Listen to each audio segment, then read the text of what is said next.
Hello, and welcome to the Planter Podcast, where we talk about veggie gardening and try to make it easier for you to grow your own food. I'm Peter, and I am in Connecticut. I'm Mylan, an urban gardener in Atlanta. I'm Erin. I'm a market gardener in Huron County, Ontario, Canada. And today we have a very special guest. You might know him from something called YouTube, this little known site. He is a very experienced gardener. He is in Colorado. He is none other than Gardener Scott. Nice to see you, Peter, Mylan, and Erin. It's great to be here. Welcome. Great to have you. Likewise. Yeah, it's so nice to have you back. I know the last time we chatted was probably about 2 years ago on my couch on a rainy day. Unfortunately, it was not good garden weather then, but it's always good garden weather. It's just a question of whether you can actually be out in the garden talking about it or sitting on a couch talking about it. Yeah. Whether you can stomach the weather or not. Yeah, that was a good visit. I was visiting Connecticut and had the opportunity, of course, to visit with Peter and Erin, and still have very fond memories of that, talking about the Planter app and then all kinds of other things about gardening along the way. Yeah. So you're here because you wrote a book. I did. And yeah, so you actually 2 years ago you talked to us about how the process of writing it. So can you tell us a little bit about how you got started and how you got started writing a book also? Yeah, so I've been involved with gardening for decades, and I've been on YouTube since 2011, serious about it since 2018. And so as my channel grew, as I got more exposure, I, of course, was being approached by and companies and publishers along the way because of my gardening background. And Firefly Publishing, a publisher out of Canada, presented me with an offer. They said they wanted me to write a book for them.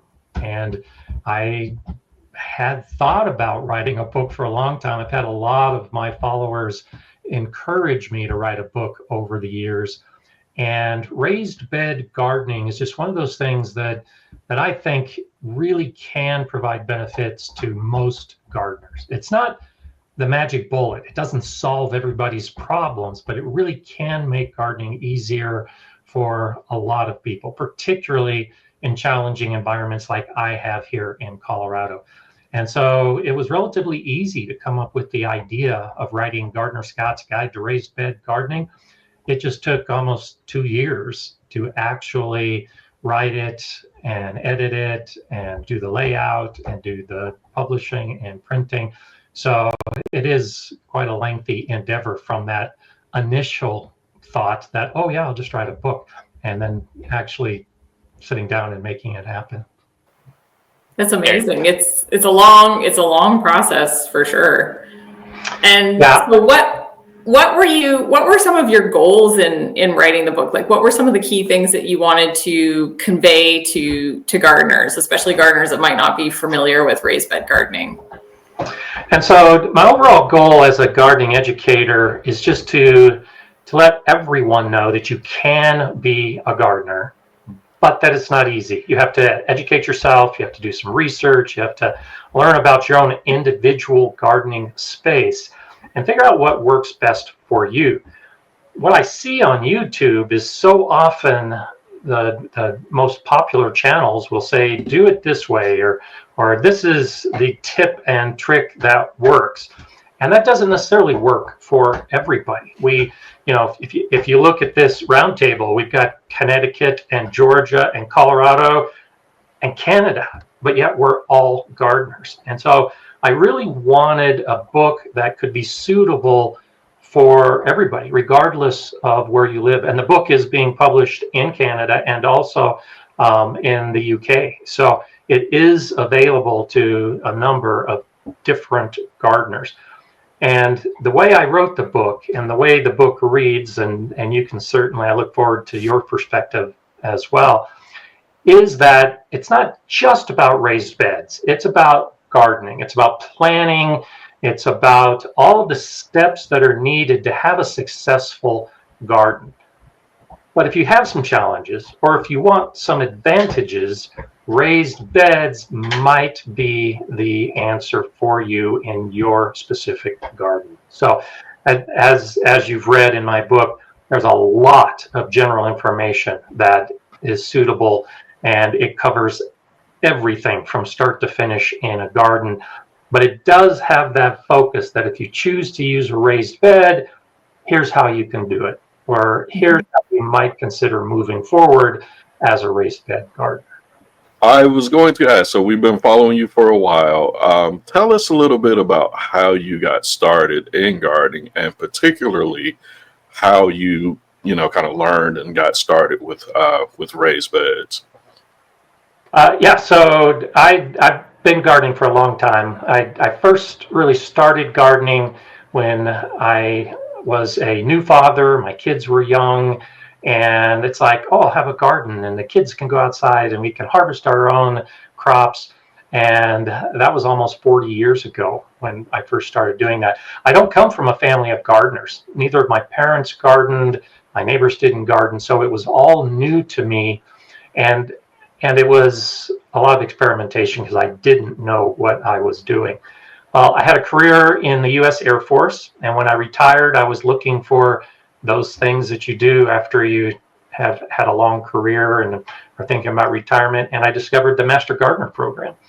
And so I interviewed and was accepted to become a Master Gardener, went through the training, and the Master Gardener program was really eye-opening for me, because not knowing much about gardening and just kind of assuming that Mr. McGregor's garden is what everybody has, the white picket fence and the nice furrows, and everybody grows the same things. What I found that here in Colorado in particular, that kind of gardening really doesn't work well. Our soil is terrible. We have extreme weather conditions. And what I learned in the Master Gardener program was that raised beds can solve a lot of those issues that we have here in Colorado. And so the Master Gardener program throughout the US and Canada is all focused on your own regional gardening climate and weather and soil and pests and diseases. It's very localized. And so I didn't at the time realize that raised bed gardens were ubiquitous, that a lot of other people were also gardening in raised beds. And when I started getting involved with YouTube and making more and more videos, I began to recognize that, particularly the knowledgeable gardeners, the more popular channels, they're all gardening in raised beds for the most part. And so that really encouraged me to learn more about raised beds beyond what I was doing, but also to see what others were doing, and then to do my own experimentation between different methods and different techniques to really try to in essence master the opportunity of having a raised bed in the garden. Now, you went over probably a dozen different techniques to make a raised bed garden in this book. How many of those have you actually done yourself, and how many? All of them. All of them. So that's a lot. So, yeah. So almost all of the photos in the book are photos I took, and almost all, I think there's 5 photos in the book of a garden that are not my garden. And so all of those raised beds are my raised beds, and all of the growing in the raised beds are in my garden, with just a very small exception. That's amazing, because it's so many different types, and like you go through all the construction photos, like telling you how to, it's gonna try to blur it out, how to build it, and it's just it's really nice book to, if you want to follow step by step, or if you want to go on your YouTube videos to see it in a video format. That's at least how I learned how to build a raised garden bed out of wood. I was watching one of your videos, and Nice. now I use the same technique on all these raised garden beds that I just built this spring. So Nice. And that was really the intent, was to try to make it for that new gardener who wanted to try raised bed but didn't know how to do it. And yeah, it is as simple as screwing some boards together, all the way up to what I show in the book, where you stack stones, or you level the concrete blocks, or you build the metal raised beds. Everybody has their preference, and so I wanted to be able to show everybody how easy it could be, regardless of what type of bed you wanted to choose. And that's me. So I really appreciated the very detailed step-by-step instructions on how to build a raised bed.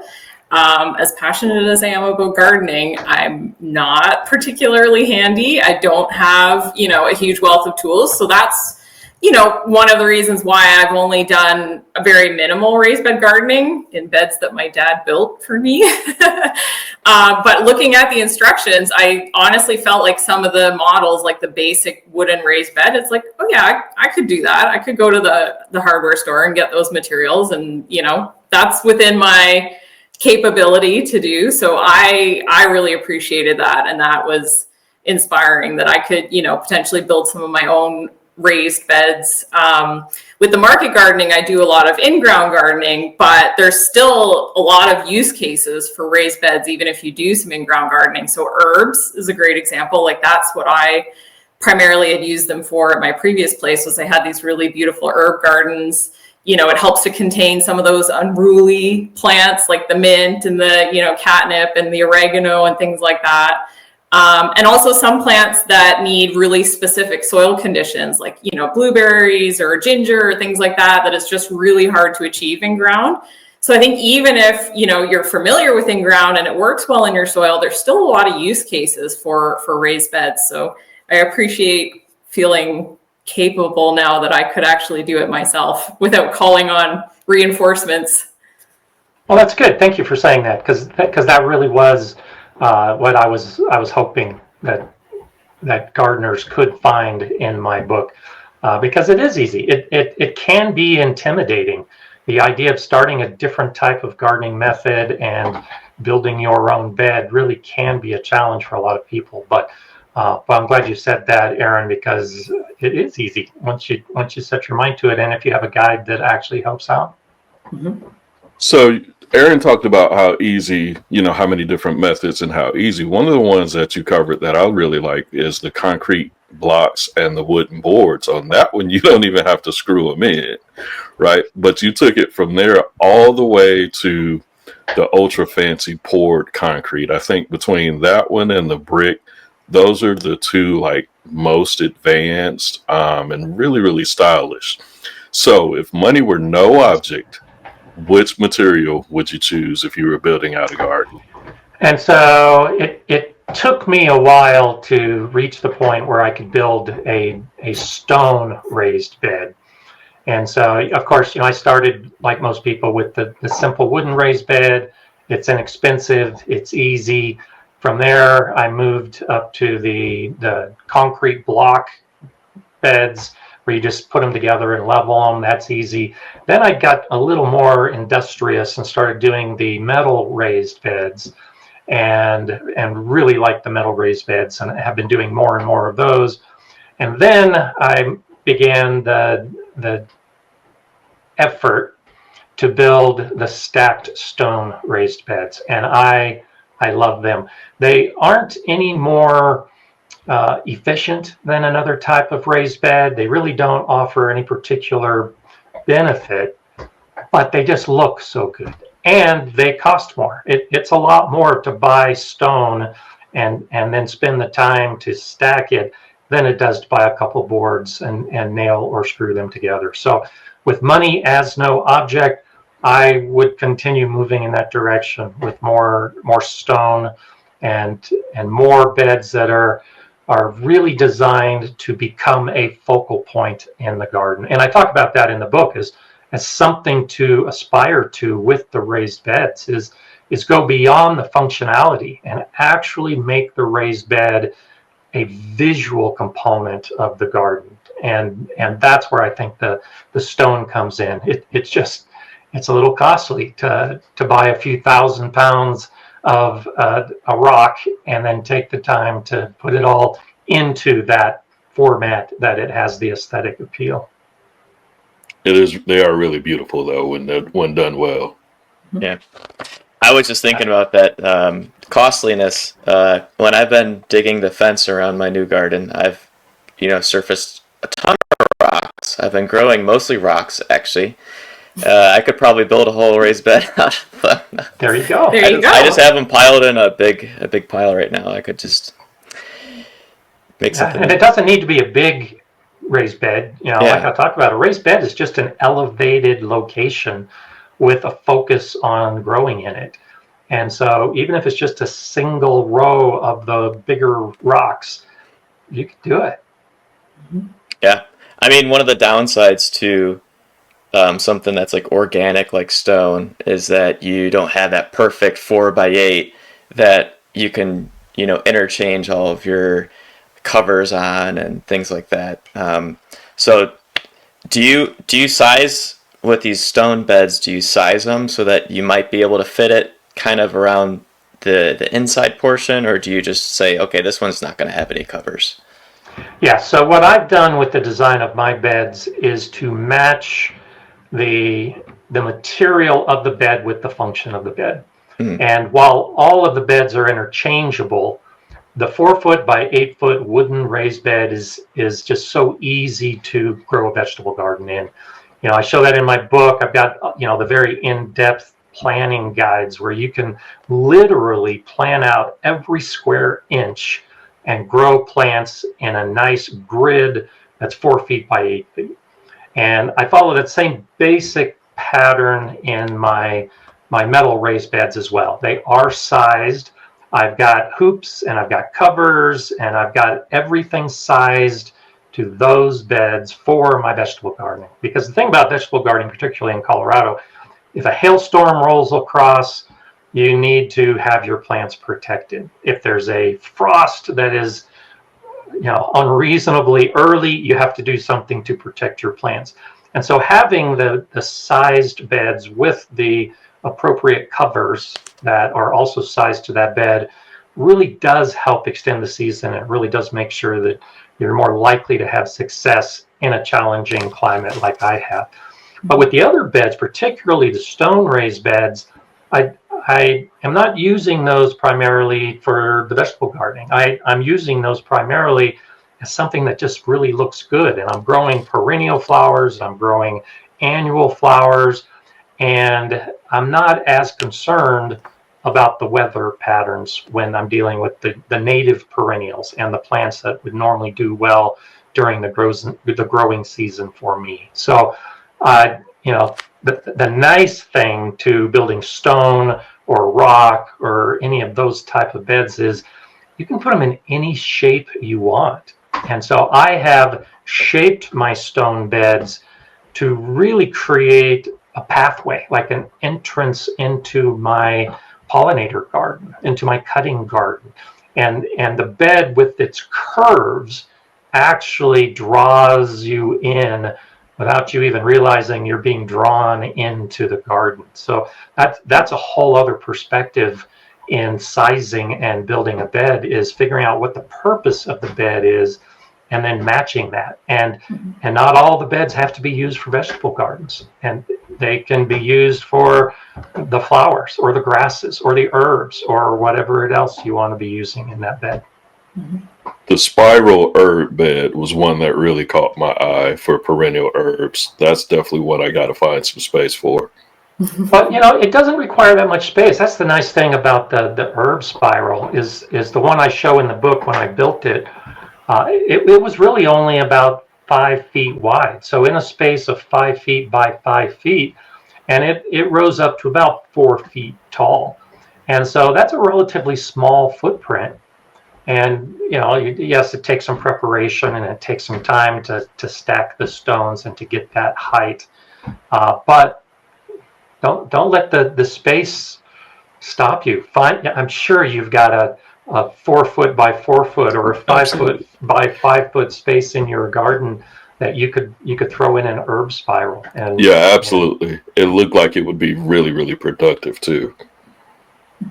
Yeah, the thing about the herb spiral, and particularly in Georgia, you could build it in such a way that you take advantage of the shadows. As the sun moves across the sky, the back side of the tower is being shaded. And so you're actually able to grow some more tender herbs or like lettuces, something that might be susceptible to bolting. You could put those on the back side and actually give them some afternoon shade where they wouldn't be as productive in an open, typical vegetable garden raised bed. That's great advice because we do, like this time of year, things get pretty crispy around. Yeah. Yeah, it seems it's interesting because raised beds can combat a variety of different challenges, like whether it's, you're having challenges with your soil or particular pests or weeds or, the climate. Again, we talked, they're not the magic bullet necessarily, but they sort of give you a tool to help you manage. Whereas with an in-ground garden, you might be, leaving a little bit more to chance, or you might be fighting a little bit harder to try to overcome some of those issues. So, yeah, I think it's a really good tool in your toolkit as a gardener. Yeah, and like any tools, you have to learn to use the tool in the first place. And that's the fun I have with these raised beds I've been growing using for so long, is discovering those new things you can do in a raised bed, be it the soil or the trellis or the hoop and cover or the mulch or how you combat pests. It's all a learning curve, but once you figure it out, I just find it so easy to grow in raised beds. And actually, speaking of that, so you talked about a few potential pitfalls in the book, with bowing and, the weight of the soil and different things, but have there been any raised bed fails or things that you really wish you had done differently that over the years? And so, yeah, there's what you hope to have happen, and then there's what usually happens in the garden, and you don't always have control over that. The biggest issues I've had, and one reason why I started moving toward metal beds and stone beds, is just the materials. Like most people, I go to the big box garden center down the street and I buy their lumber and I take it home and I cut it and build a bed with it. But the quality of so much of that lumber that we buy is just not up to the par for what it should be, in my opinion. And that's where the fails have come in. Not so much the bowing. I haven't had any issues with the bowing of the beds or with the beds really falling apart. It's that the wood begins to warp or the wood has an issue. And so I have one bed in particular that after I built it, a few months went by and the wood began to dry out and it just warped badly. And I accepted it. I didn't want to have to take everything apart, but at some point I will have to replace those boards and put in straight boards that will look better and really help the bed retain its integrity over a longer period of time. So it's more the materials of the beds rather than the fact that they're raised beds. Now, I talk in the book that one of the benefits is also one of the downfalls, and particularly soil drainage. And so I live in a very dry region. For a very wet region, raised beds are ideal because they drain well. Your in-ground garden may be saturated by endless rain, but a raised bed can drain quickly and allow you to have a garden where otherwise you might not. The opposite holds true. It dries out faster because it drains so well. And I was just looking at the humidity yesterday. It was 18% humidity in my garden yesterday. It is just so hot and so dry and so windy here in Colorado that I love my raised beds. I do all my vegetable gardening in raised beds, but it means I have to water more. It means I have to ensure that my soil has a lot more organic matter than might normally be the case. And so that's one of those downfalls as well, that in practice, what your climate brings to the garden really does make a difference in how effective the raised beds are. So on that note, can you talk to us about some of the irrigation techniques that you've tried and found to be most effective with raised beds? Sure, absolutely. So let's start with the automatic type of systems, like a drip irrigation system. So I've used drip irrigation in raised beds. It can work very well. The biggest issue I have with drip irrigation in multiple raised beds is that's a lot of lines that have to be run to the garden, between the beds, into the beds, and then you have the emitters and the hoses. It costs a lot. I just placed an order for some. Exactly. It costs a lot. It takes a lot of effort. You can teach yourself how to do it, but as you probably know, Peter, there's a lot to learn to make it work out. Oh yeah. The videos online say you'll be able to plan this in 5 minutes. It took me more than a month, and I kept having to put it down because it's just too many pieces. And then Exactly. finally got it ordered like 2 days ago. So, I did find though that once I got started, because I installed them as well, I was super intimidated to start. But once you do that first bed, you do gain a ton of confidence, and Oh yeah. doing the later beds, you do feel like an expert pretty quickly. But that initial learning curve is very, very high. that's good to know. Exactly. There's hope for me as I do this. Well, Yeah, once you do the first bed, you'll feel better. Okay. And it is typically not something I would suggest to a new raised bed gardener because of that. It's a very steep learning curve. But once it's in place, you can leave for the weekend and just have everything set on your timer. You can go to work. You can have a garden and be able to do all the things that you would be concerned about because your drip system is taking care of everything on a daily basis.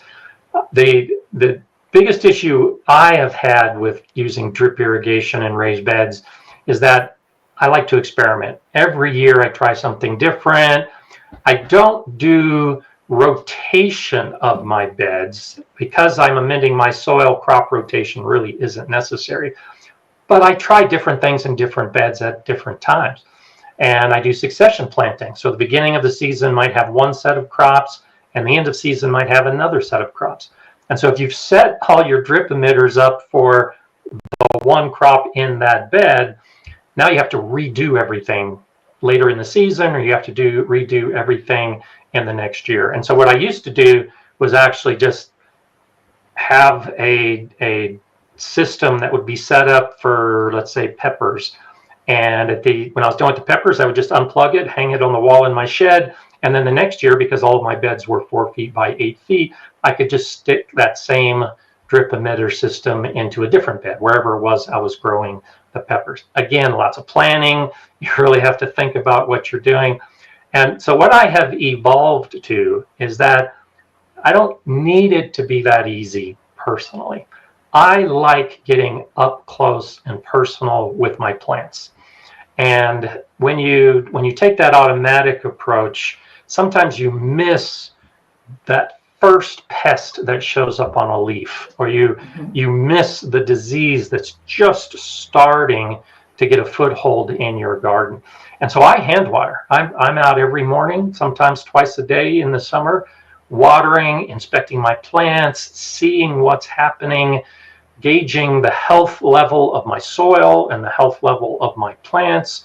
And so that's my preferred method now, because I have the time to get out and hand water and really have an intimate relationship with my garden. And all of my beds, I talk about this in the book with the different soil recipes that I've used. As I've built new beds and put the soil into those beds, the soil is unique. Each of my beds has a different type of soil based on what ingredients I had at the time to use as an organic amendment. And so that also means different beds require different amounts of water. And so by being out there and hand watering and sticking my finger in and testing whether the bed even needs watering or not, I think, at least for me, that gives a little more success because I can cater the watering to each plant's specific needs. Yeah, and I think that's important to, like, that's a question, we see often from beginner gardeners is how much do I need to water? How often do I need to water? How much water does this plant need? And, it's really not a one size fits all. And even in a controlled environment, such as a raised bed, there's still variables, there's still factors that can affect that. So it is nice to be able to customize and you know, keep your eye on the conditions. And I think that's really, you know, you talk about that a lot in terms of, you know, having a good garden is just a lot of times a factor of getting out there and just, you know, inspecting the plants and, you know, analyzing what's going on and, you know, taking that feedback and thinking about it and saying, okay, what do I need to do differently here versus here? So it's rarely a one size fits all with gardening, which is, you know, one of the things I think that keeps it the most interesting. Yeah, if it weren't challenging, would it be as enjoyable? You know, I don't know about you, but that one fruit that I had to work all summer for is always the one that tastes the best. For sure. Yeah, I'm with you there. I like the challenge. Yeah, and you go over like all these different soil composition mixes in your book, and I actually use this a lot when I was filling up my raised beds. I went to the local earth material, supply place and filled up the trailer full of dirt. And they said, "Oh," I asked them what the composition was, and they said it was basically your composition. I think it was around 30% compost, 30%. Manure, and then the rest was soil. Actually, it might have been a little less than 30%, but still, it was good to know, like, going in there that'll work, hopefully. And I guess it depends for everyone, but I've been happy with it so far, except for the weed seeds that were in there. Yeah, that's the biggest issue I've been dealing with as well. Is weeds. But which of my beds have the fewest weeds? It's the raised beds that I'm going out to every day, because it's so much easier to just pull that little sprout as you're watering compared to the rest of my gardens that it's just an endless activity dealing with the weeds in my perennial beds. Yeah, you go over a lot of like if you wanted to have truly weedless soil, you'd need sterile soil, but you go over a lot of the benefit of having like a living soil, and can you talk a little bit about that and like why that's important? Oh yeah, soil is critical to gardening success. I tend to say that soil is the key to having a successful garden. I learned that in the Master Gardener program over 20 years ago. It was one of the first lessons that they taught was soil.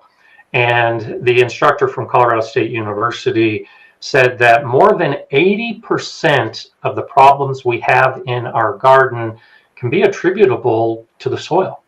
There are pests that reside in the soil. There are diseases that reside in the soil. The roots are growing in the soil looking for nutrients and water. And if we don't have the nutrients and the water, then our plants are going to suffer. And so often when you see something happening in the garden, the solution is in the soil. You just have to be aware that that's the first place to look. If you take that step in your analysis, what's wrong with my soil? Why is my plant suffering? Well, what's happening that maybe I can take a look at underground? And so that basic foundational knowledge really can make a difference. And the soil, like you said, there are some basics when you go to buy soil in bulk. There tends to be some of those similarities regardless of where you are. But how you use it and how, particularly in raised beds, you create a ratio or you create a recipe to get the benefits for your climate, for the plants you're growing. Like you said, Aaron, there are different plants that have different needs, and depending on what you're growing, you may need to modify the soil you have within your beds. I have alkaline soil for the most part here in Colorado. I have blueberries, but I don't have blueberries growing in any space that hasn't been designed with a lower pH, with that acidic soil that can support blueberries. If I have blueberries just growing in my open garden, without any of this previous knowledge, I'd say, well, why isn't my blueberry growing? Why aren't I getting the fruit? And it's because that is a plant that requires a specifically low pH. If you don't understand how all of those factors work within the soil, you could just be beating your head against the wall for years trying to grow a plant and literally never be able to do it because the soil is literally just not capable of growing the type of plant you want. And so just keeping that in mind at every phase of the gardening process is so important that I devoted that long chapter to soil and soil life, more importantly, because it's the life within the soil that makes it all happen for the plants, that makes the nutrients available, that even fights the disease and the pests in some cases. And I thought that was an excellent chapter because a gardener of any level, it can be very challenging to source good soil. And, there's so many different topsoil, potting soil, compost, bulk mix, garden mix, triple mix, like there's so many things out there and it kind of makes your head spin. And then on top of that, there's the cost. And I know you talk about a lot of tips for how to keep the cost of filling the raised beds down. So that's really helpful. So I thought that was really, really excellent how much detail you put into, sourcing soil appropriately, because I honestly think that's one of the biggest challenges gardeners face. And even, for myself, for the market garden, I have a hard time finding a really nice quality seed starting mix that I'm happy with, or sourcing, really good bulk compost. So once you've got that sort of recipe or that ratio nailed down and you know what your suppliers are, then you're really rocking and rolling in the garden. Then you're really, off to a great start and having healthy plants. Yeah, absolutely. And thank you for saying that, because it is that important of a subject in gardening.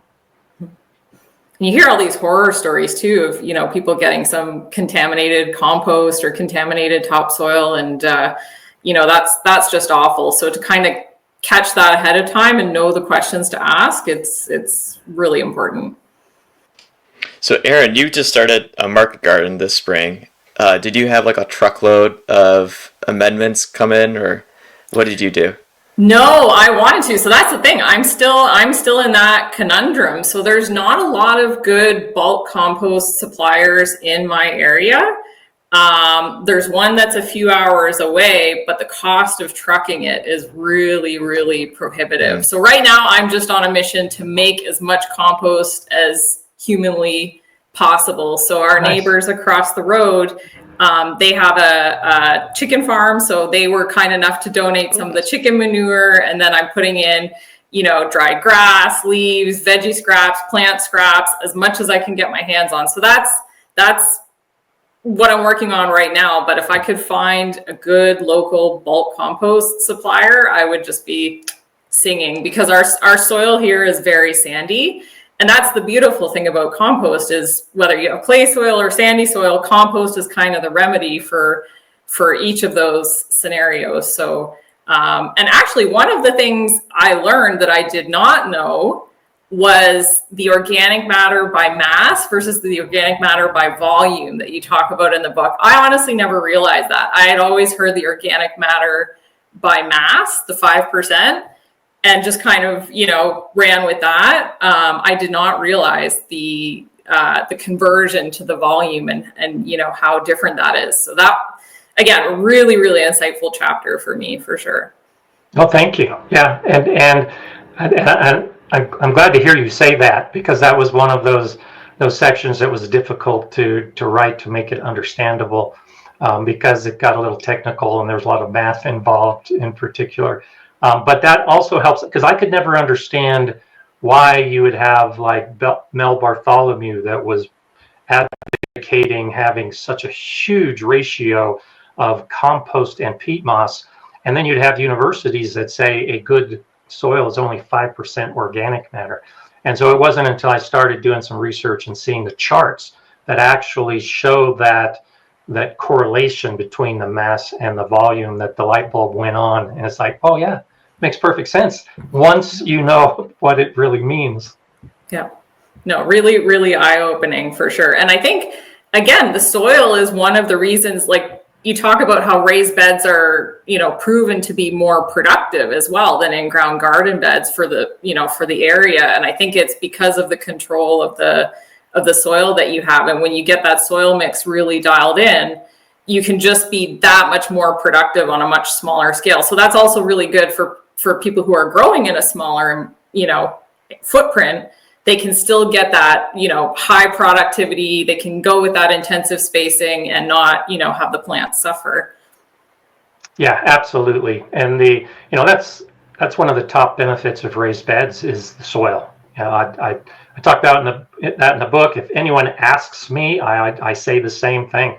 My soil in Colorado is less than 1% organic matter in the native soil, and so you can't grow in it. There isn't a farm within 50 miles of my house because our soil is so bad, but I can have a lush, productive garden by just having that small footprint of a raised bed with good soil inside of it. So yeah, you're absolutely right.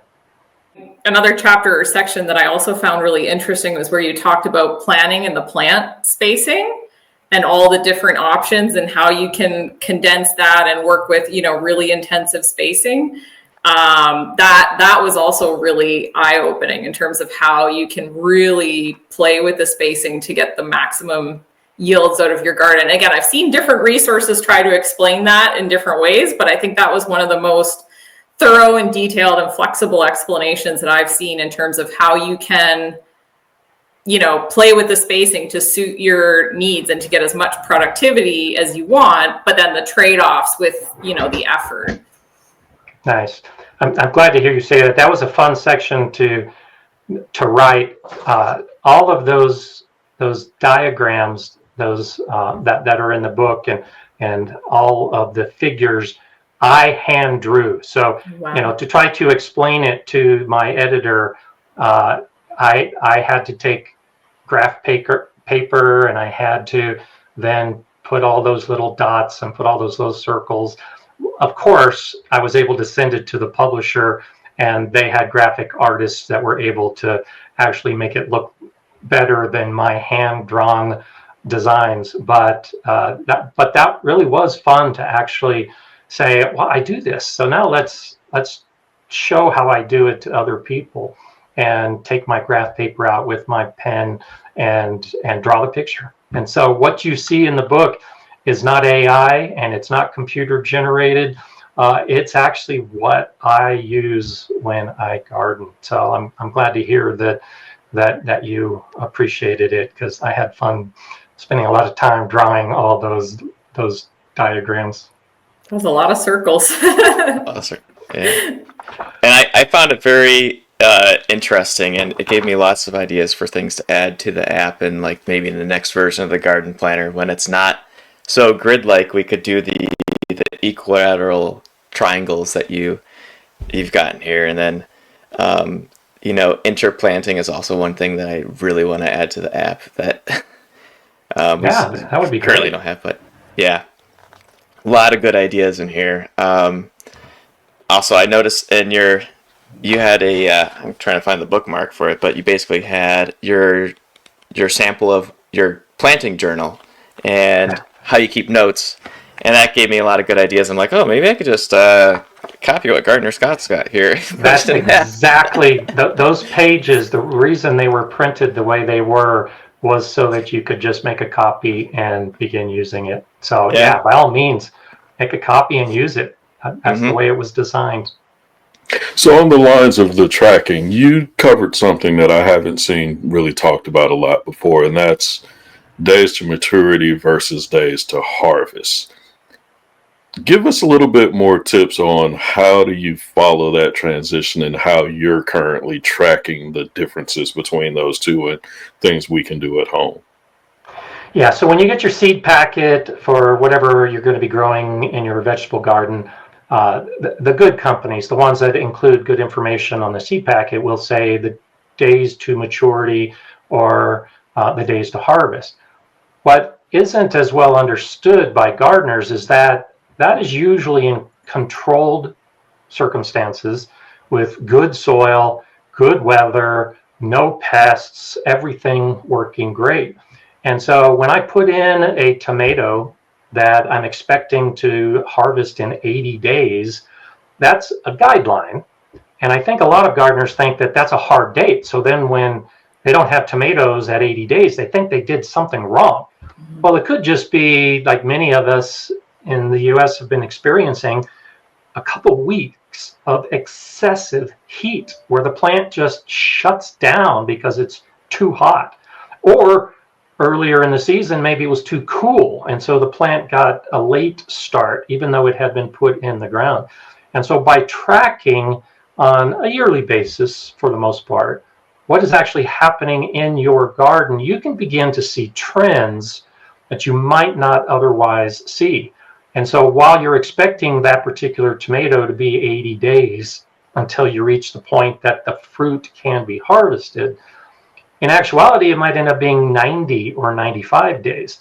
You can now build that into your planning process for the next year to either start the seeds indoors ahead of time to gain yourself an extra couple weeks, or add some frost protection in the spring or some shade protection in the summer. It can really, and that's kind of that whole guide, Peter, that's the way it was set up, is to use all that information interchangeably for one to affect another, and then have some type of action within your garden based on the information that you acquired within your own individual garden. And then, the same basic concept for days to maturity, that is usually a term used for lettuces and spinach and brassicas, the kind of crops that you're not waiting for a fruit to develop. You're just waiting for the plant to be the right size for you to harvest it. Maybe a root crop, a beet or a carrot. When is it mature enough that you can harvest it? Well, when you understand that most of those plants can be eaten at any phase of their life, you don't have to wait until a carrot is 10 inches long to eat it. You can eat it when it's 3 inches long.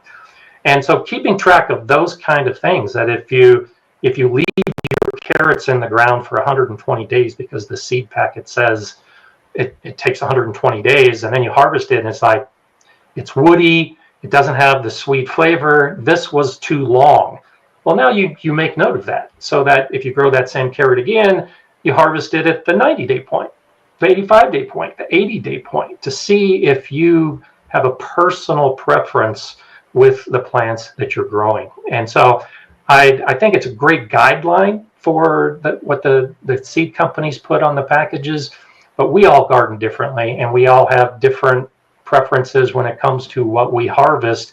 And I agree with you. I haven't seen a lot of people talking about that either, because we just kind of do it until we think it's time, and we hope for the best. That's something a lot of us here in Georgia and the Southeast are dealing with right now. We had a stretch of just like daily rain, hours and hours of rain. And so some of our fruiting plants are a little behind schedule of what we normally expect. And what we started looking at is that was less sunlight, less sun hours, I should say, for the plants to actually reach maturity. So like our tomatoes and peppers are starting to put on fruit, but they're definitely behind. We generally have stuff pretty much done by now. And so we've got a lot of tomatoes everybody's talking about being on the plant, still green. So we're just having to be really, really patient and letting those ripen and get ready for the next round. Yeah, this is a great year for data collection in the garden. It might not repeat again for 5 or 10 years, or it might repeat next year. That's the thing with the craziness these days with our weather, that we don't know what's going to happen. And so figuring out the trends within our individual gardens can help for next year. Like, for instance, if we had some repeats of what's happening in the garden, or maybe what happened last year. And the patience, as you say, you have to have the patience, but that's so hard for so many gardeners to wait. But if you've had that experience, if you have the history that shows, if I just have patience, if I just wait another 2 weeks, then everything will be okay. That kind of takes away some of that trepidation we have when it comes to gardening. Aaron, this whole conversation reminds me of you going in the weeds, figuring out that different seed companies have different metrics for how they determine dates of maturity and all that. So it really depends by company. It depends. There's so many factors. So it's really like you just got to go out there and experience it and keep notes. Is probably the best way to put it. That's exactly what I was thinking of. This conversation really hits home because in the app, we have the growing calendar and we try to provide those guidelines and those windows. But at the end of the day, there's so many variables. Are you planting when the daylight is increasing? Are you planting when the daylight is decreasing? Is the temperature favorable for that plant? But one of the biggest things I don't think all gardeners maybe realize about days to maturity is, depending on the plant, it can differ either from direct seeding or from transplant. So for plants that are commonly transplanted, the days to maturity clock basically starts at the point of transplant. But if you've been growing it indoors prior to that, you might not, put that into the equation, right? Where on the flip side, if you're, direct seeding lettuce or kale or something like that, the clock starts from the point that you're direct seeding. So that can be a big sort of gap where you're, expecting your tomato in 60 days, but you were counting the fact that you were, you had started it indoors several weeks prior.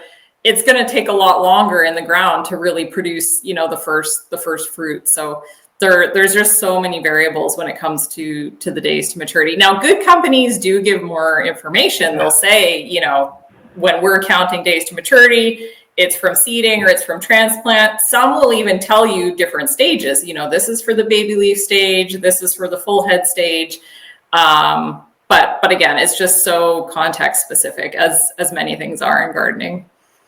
So one thing that I've been seeing on your YouTube channel lately, Gardener Scott, you've been undertaking a lot of projects since completing the book. So maybe can you tell us a little bit about some of the projects you have on the go right now and what we can look forward to there? Yes, thank you, because that's been taking the bulk of my time. I actually scaled back my garden production this year because I had a lot of these projects that were planned. One that I'm hoping to complete today is an edging project, and you may see a video next week if I actually finish it and put the video out. I have a garden, for those that don't know, that was literally nothing but bare ground just 6 years ago. And so everything I have in my garden, all of these raised beds, that's why, Peter, when you asked about the photos of the raised beds, as I built out my garden and put in all of the beds, I was starting from nothing. And so it was easy to try all these different methods and take pictures of them. And so the bulk of the structures are complete now. And I have a central gazebo. And when we talk about planning, and I talk a little bit about this in the book, but you can plan well in advance with your garden beyond the point that you have those structures in place. And so 5 years ago, I put in fruit bushes in 4 different quadrants. I've got currants, I've got gooseberries, I've got choke cherries, and I have honeyberries in 4 different quadrants, knowing that I was going to put a pergola or a gazebo in the center of that quadrant. And so 3 years after those plants went in the ground, I built my gazebo. Everything had been spaced, anticipating that this was going to happen over a course of years. Well, the finishing touch of this gazebo, a steel gazebo with a concrete paver base and brick pathways leading up to it, is a brick border around all of the beds. And so this week I've been finishing the larger space, all those quadrants with that brick edging to tie it all together. And it has exceeded all of my expectations. I wanted it to look good, and I'm just so thrilled by the results of just simple edging within the garden. And so this motivated me to actually accelerate some of my other plans for pathways and the edgings that I was going to do on the paths within my garden. So this month in particular, it's all about my pathways. It's about the edges. It's about creating those borders around my specific garden areas that started as just a line on graph paper 5.5 years ago, but is now actually coming to fruition. And then the other thing that you're probably thinking that I've talked about in the videos is my secret garden, my walled garden that I'm creating that you can only access from that brick pathway in the gazebo. So this is all very strategic, and I want to create a kind of a private space with a water feature that's walled in from the rest of the garden, so that when you're in it, you have entered a different realm, and that's the next step. I've already started the fence structure, and so over the course of the next few weeks, I'll be finishing the fencing, the actual wall part of it. I don't think I'll get to it this year, but next year, the primary focus will be that water feature, that central point of not just that walled secret garden, but essentially the center of my whole garden when that structure is complete. So a lot of building, a lot of seeing the literal fruits of my labor within the garden as I put in new flowers and new bulbs, and things are starting to bloom. And this is a part of gardening that I just really love. It's having that concept, having that vision, and then having the patience and taking the time to actually make it happen. And in my case, it's taken years, and I'm ecstatic to actually see what's happening in my garden right now. So combining that experience and that vision, can you give us maybe any ideas on what are some things that you think are coming to the gardening world that might not have as big an impact as raised bed gardening did, but something along those lines? And so one thing I think more people are becoming aware of, and this is the way that I design my garden, is it's more than just thinking a garden is a vegetable garden. That a garden is a much larger setting. And so within the overall garden, you have individual gardens. And so I have my pollinator garden, I have my herb garden, I have my fruit garden, I have my vegetable garden. I have lots of different sections within my space. And I'm seeing more videos, and I'm having more discussions of people having that realization. There's been a lot of focus in recent years about growing your own food, about having your vegetable garden, and that seems to have been getting most of the focus. I'm enjoying seeing that people are stepping beyond that. Once they've learned to garden, and once they realize they enjoy it, that you can take it to a whole nother level. I have a very good gardening friend in Scotland that I was able to visit a couple of months ago, and she has actually gotten very involved with her local gardening organizations and starting to grow flowers for competition, and actually winning at some of these regional fairs where everyone's displaying their flowers. And that was something she had never thought she would do, but I'm seeing more people do those kind of things where they're not just experimenting with their tomatoes and their peppers, they're experimenting with their daffodils and their roses and the other areas of their garden. So I'm not sure how widespread that is yet, Mylan, but I think we're headed in that direction. Yeah, I was super excited when I saw you going to visit Kate and Eli. I loved them.